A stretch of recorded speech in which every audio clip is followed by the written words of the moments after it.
What's going on, people? It's your boy 3 Minute Gamer. So I couldn't make it to GMG. I have a headache. It's pounding. It's like crazy, but I'm still gonna make this video. I needed to get this video out for you guys.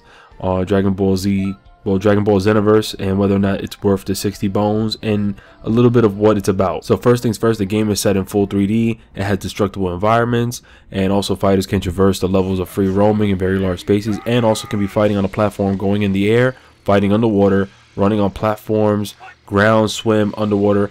They can do all of the above. Also, Xenoverse has a dialogue while fighters go on. The fighters show facial expressions when they strike an opponent, which I actually like a lot, because I thought it was going to be like dead face expressions, considering they did add a lot to this game. So I did notice some downfall parts, but I'm glad to see they still worked on face expressions. It says the player has some freedom to explore planet Earth as it exists in Dragon Ball universe, along with a handful of other locations. Also, you know, this game is the third Dragon Ball Z game to feature a character creation. I believe it was Ultimate Tenkaichi and Dragon Ball Online. I don't like any of them because, like I said, they were the wackest during the PS3 and 360 era. Like all of the 360 and PS3 Dragon Ball Z games, I just did not like at all. I lost touch with that. So the last time I played was Dragon Ball Z Tenkaichi 3 for PS2, and this one just brought up so much light for me. The new character customization, it would allow you to actually choose a race, which I like: a gender, race, head, build, voice, and clothing. I also like the fact that you can add voice effect to your character, although your character really doesn't talk as much. I think it was a pointless feature they added, considering I think they only added that feature so that when you do lay a special big bang attack or Kamehameha, then the voice comes out from the voice you chose. So if you pick the light voice, then he or she would, you know, echo it out in a light voice. I think that was kind of dumb. They should have allowed the character to speak in the game, but that's not really, well, you know what, it happens. But that was one of their downfalls in that game. Like I said, players can create different characters with multiple races, being Saiyans, Namekins, whatever, Earthlings, Majins, and Frieza's race. I wish they could have added the android race. I would have definitely picked the android race. I'm a big fan of the androids. But one problem I'm having is that the Majin race was my shit. I wanted to be Majin Buu. I wanted to be the skinnier version, but they didn't allow you to create a skinny like a skinny Buu. Like, the only Majins you can create were the fat one if you was a male, and then the female can be skinny. Like, I didn't like that choice of customization, so I went with the Saiyans. I was like, screw it. And I don't understand why they don't have android race. Maybe they will in the future DLC or patch or something, but to have Earthlings and not the android race, I was a bit upset. This game kind of reminds me of Destiny with this point of where you're able to visit this futuristic Toki city and meet up other players and take on, you know, cooperative and time traveling missions, and basically whip some ass with a bunch of people. So you get to meet up with, you know, a bunch of different, you know, people within the world, and I think that was pretty cool. You know, you get to meet others, and that also goes along with having your own personality. So I like the fact that they give you a lot of options to customize your characters. You have up to 200 special moves, 450 custom items, sorry. You have 200 skills and 400 pieces of equipment to choose from. I think that's like so beast. So you can, with multiplying all that, you have like a couple thousand ways to customize your character to your liking and be as different as possible. There's only 47 playable characters at the time right now. There's also 12 master quests, 50 parallel quests, which I also like to do. The master quest and the parallel quest. The master quest is a bit difficult as well, where you go up against more stronger opponents, and in the 50 parallel quest, you get to do offline or online. I do the offline. That doesn't really pertain to the story, but you can use you or your customized character, or any of the characters you have unlocked to do so, and upon completing whatever grade you get enough skill points. You also allow yourself to level up. You unlock items, and you can put them towards your character's customization, where their attributes or whatnot. So I think that's definitely cool too. One thing I really like about the story is the plot. Xenoverse is featuring like an entire new story, and the reason why I say that is because in the previous Dragon Ball Z games that I've played, the story's always been similar. You know, just a different style, but it's been similar in so many ways. And this story, it's a bit similar as well. The only difference is now your character plays a huge role, and they brought back Time Patrol Trunks, which was in Dragon Ball Z, well, Dragon Ball Online, who basically he helps you restore time. So he plays a huge role. He helps guide you, and he basically asks for your help and puts you back in time. He brings you back in time to these, you know, historic time periods in Dragon Ball Z where the future is fucked up or corrupted well now, and he has you help, you know, whoever he sends you out there for, and to help restore time and not allow whatever corruption was going on. So basically the time where, you know, Goku and Piccolo had to destroy Raditz, and I believe Goku died from the Destructo beam or whatever cannon.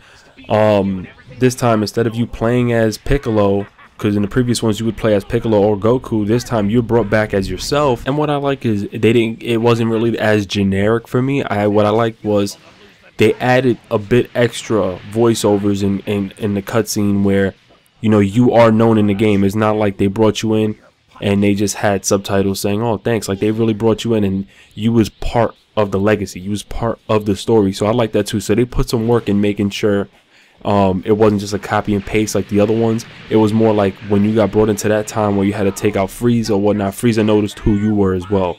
So for me, I got hyped because then I felt like I was recognizable in the game. I was recognized in the game as someone rather than just being in the game, taking the enemy out. Then the subtitles will say, oh, thanks, friend. No, like they spoke to you. So I like that in the game. But the story is really based on two villains named Tawa and Mira, and they're starting to manipulate history, which is why Time Patrol Trunks, you know, he tries to have you come back with him. And there was times he did follow up and he went back in time with you, only because the amount of corruption that was going on.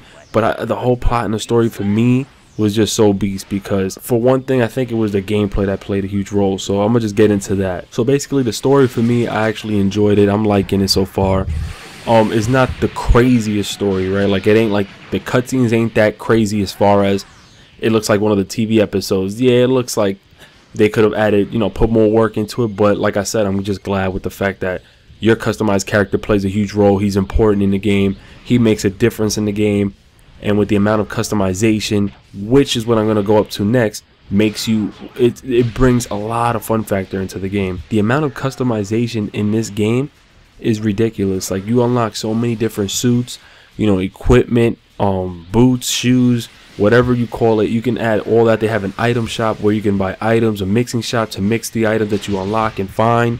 You can find Dragon Balls in the world, you know, claim your prize or grant your wish. You can also meet up with friends. You can go online. You can do 3v3, I think, or 2v2s or 4s, and play co-op with your boys and play the missions and the parallel quests, which is certain quests that took place back in time. Or maybe like you can go up against the Ginyu Force or whatnot and just go with your boys. And one thing I do enjoy with all that is the combat, because I believe in this one they did put a lot of work in to make it as smooth as possible. So, you know, I was playing with one of my boys and I realized me and him aren't fucking up somebody. Like, we're beating this dude's ass, and it's not like it's laggy or glitchy where I'm hitting the person and my boy can't get no hits in. No, we're both getting hits in. I love the animations when you do your special attacks, whether you're doing a Big Bang attack, Final Shine, Kamehameha, Destructo Disc. Like, the animations are definitely cool to me. Sometimes the voiceovers are a little bit ass. I feel like the voiceovers could have been done better, as far as to they look like they don't match up with the character's face expressions. And I feel like they're not as, you know, powerful. When I say powerful, the way they're expressing how they feel when they're landing these attacks don't seem as serious as the previous games. But I still enjoy the game. The amount of combos you can do in this game, the combat system in this game is just marvelous. Yeah, the camera goes out of whack sometimes, but with the level of maneuverability or how fast the camera angle moves is really not a problem to me. What I like is the way the game works. You know, they put the focus on allowing you to still hit your attacks at no matter what angle you at. So I think that was definitely cool. One thing I don't like is that I wish I could name my attack moves, like my special moves, only because I don't want to have to use the same moves as everybody else. You know, you want to make it as unique as possible. That was just something, like a little thing for me. So if I have a Big Bang attack, so many other people maybe have it the same thing too. So I wanted to do it for my liking. But besides that, as far as combat goes, I'm landing 60-70 combos. Like, I'm getting so beast at the game where when I'm hitting my opponent, I'm over here teleporting behind them, hitting them, teleporting, hitting them, you know, as you boost up your Kai and everything, and your special move and your stamina move. You know, I'm landing all these hits, and I love the fact that they basically it's not limited to how much you can do in the game. I love that they made it so fast paced in the game and looks like a real battle. That's what I was really hype about. Dragon Ball Z was never, the games were never really glorified for their stories, but more as for you being in the battle, and people wanted to experience fighting like as how the show portrayed. So you see all these crazy fights in the TV shows. That's what you want to do when you play the game. And I always felt that Dragon Ball Z games kind of lacked that area. They gave you a little taste of it, but they kind of lacked in certain areas. And I feel like this game gives you that opportunity. You know, I'm knocking dudes the fuck out, and then I'm blasting them. You know, and then with the co-op aspect, I did a Kamehameha, Goku did one, then Vegeta did his Gala Gun. It was just ridiculous how we all three did our specials and we blasted some enemies.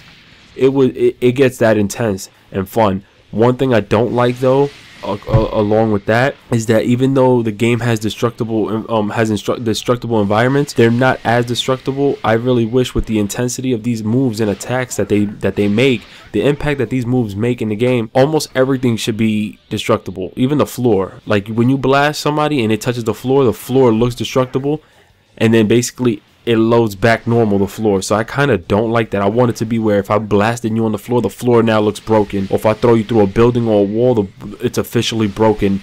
You know, not all the buildings are destructible, and that really bothered me. Like, I wanted everything to be destructible in this game, because with the level of combat in this game, the fighting mechanic in this game is so ridiculous. What would have been better than having destructible cities? You throwing people into buildings and blasting the shit out of them. That was one of my main things coming into this game. There's not that much. There's a little bit destructible environments, but I would have preferred almost everything be destructible, because the intensity and everything that's being impacted with these moves. But is this game a buy? Hell fucking yeah, this game is a buy. This game is everything I've wanted in a DBZ game. I want to do co-op with my boys. I wanted to roam around Toki City like Destiny, and you meet up with new people. You know, you buy armor and you get to go up against people, whatever, and all that fun shit. Like, I wanted a game like this for a minute. I also wanted a game that didn't limit me to how much moves I can do and combos I can move, where I used to only get up to 40 combos, 40 combo moves, and that was if the special did like 20 for me. No, like this time I can hit you, punch you, and if I do it a certain way in my version, I can get up to 60 hits with no problem without even using like a Kamehameha yet. That's how beast this game goes. This game goes so far beyond my expectations. That's why I've really enjoyed this game. I do recommend you guys purchasing this game. Doesn't matter whichever platform, PC, Xbox One, PS4. The game looks marvelous. The specials, it doesn't look generic, it doesn't look cheesy. Everything, I see little particles coming out of the blast, like it looks beast. I recommend you guys picking up this game, and that's all I gotta say. It's your boy 3 Minute Gamer, and I'm out. Peace.